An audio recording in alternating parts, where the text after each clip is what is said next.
What is up, YouTube? This is Adrian here. This is my first video, and today I'm going to be doing a deck profile mainly on vampires. So, let's just get started. I will point out though that there is a few cards missing from this deck, so bear with me, and they're literally just 2 cards away, and then I'll be sorted. Anyway, let's start us off. So first, I'm running 2 vampire lords, just cause. Can't have, you might as well have 3 if you're allowed 3.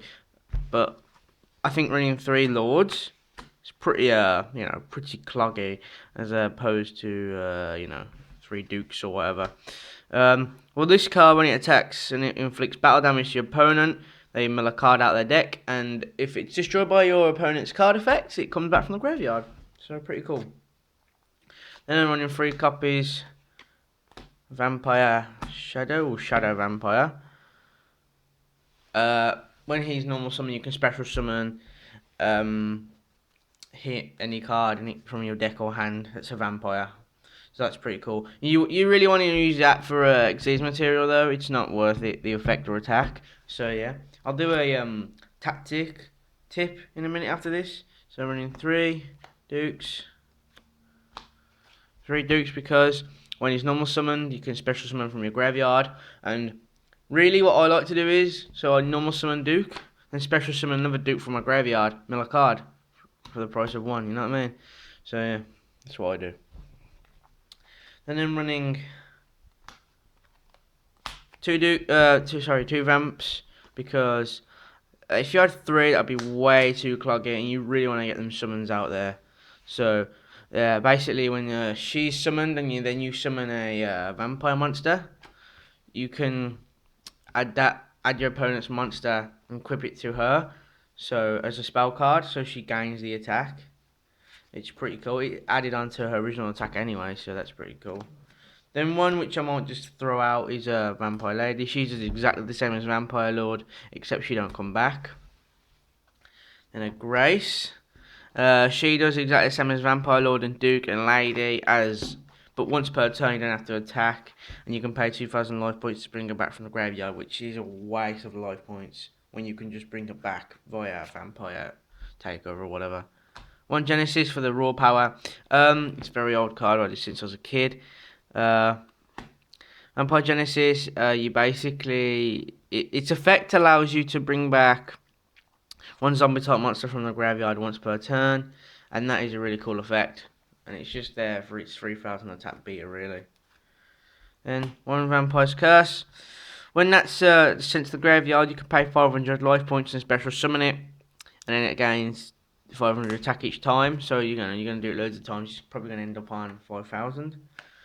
1 Vampire Hunter, just cause basically when he battles a dark monster, the dark monster is destroyed. That is a decent effect. I need to get 2 more of these, but 1 Vampire Sorcerer. Yeah, I need 2 more, guys. I need to be running 3, really, don't I? Let's just make some space. And now for like the non-vamps, which, there aren't that many. Running 2 turtles, pyramid turtle. When he's destroyed, you can bring back a zombie monster with 2,000 or less defense from your deck. And as we know, all these monsters are zombies, except Vampire Hunter, but Then I'm running 2 Mizukis. One's going to get the 3rd one, but there's no point, because you have others. These are your monster reborns of the deck. So when he's sent to the graveyard, in your turn and all that, you can banish him to summon from your graveyard. It's pretty cool. That's all he's useful for, really. Otherwise, he's not really worth it. 1 Zombie Master for your vamp. No, sorry, not your vamp. Your sorcerer. No, yeah, your sorcerer, hunter, and lady, I suppose. That's all I'll use it for. I was running 2 of these, but Isolde, she can go, to be honest. I don't really want her in this deck. Might replace her. If I get the 2 more Dukes, I'll replace her, and who will I replace? If I get like 2 more sorcerers, then I'll probably end up replacing either Vampire Hunter or Vampire Lady, and definitely Isolde, hands down. She's not that good at all. She only raises levels a bit, and that's not what you need in this deck. Okay, now on for the main spells. So, running 3 Vampire Kingdoms. Vampire Kingdom because it's a vampire deck. What would this deck be out without Vampire Kingdom? This card basically, when your opponent sends something to the graveyard, you can then send one dark monster or whatever to your graveyard and it destroys a face-up monster on the field. So that's pretty cool. And at damage calculation, zombie types gain 500. So yeah. Okay. Then for the normal spells, so 1 Book of Life because, you know, 1 Soul Charge, 1 Monarch Stormforth, 2 MSTs. If you don't know what most of these do, right, so this basically destroys spell and trap cards. This, you contribute your opponent's monsters to summon your high levels. This, you can bring back as many cards as you want from the graveyard, but per card it's 1,000 life points. This allows you to bring back a card from the graveyard and banish one from your opponents. Has to be a monster though, obviously.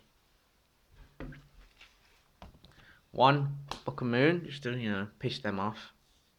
1 Allure. So Book of Moon, it switches their monster into face down defense. This card allows you to draw 2 cards and banish a dark monster from your hand. And as we know, every card in this deck is dark. And 1 Foolish Burial, so you can get your dukes in the graveyard or whatnot. And now for the traps.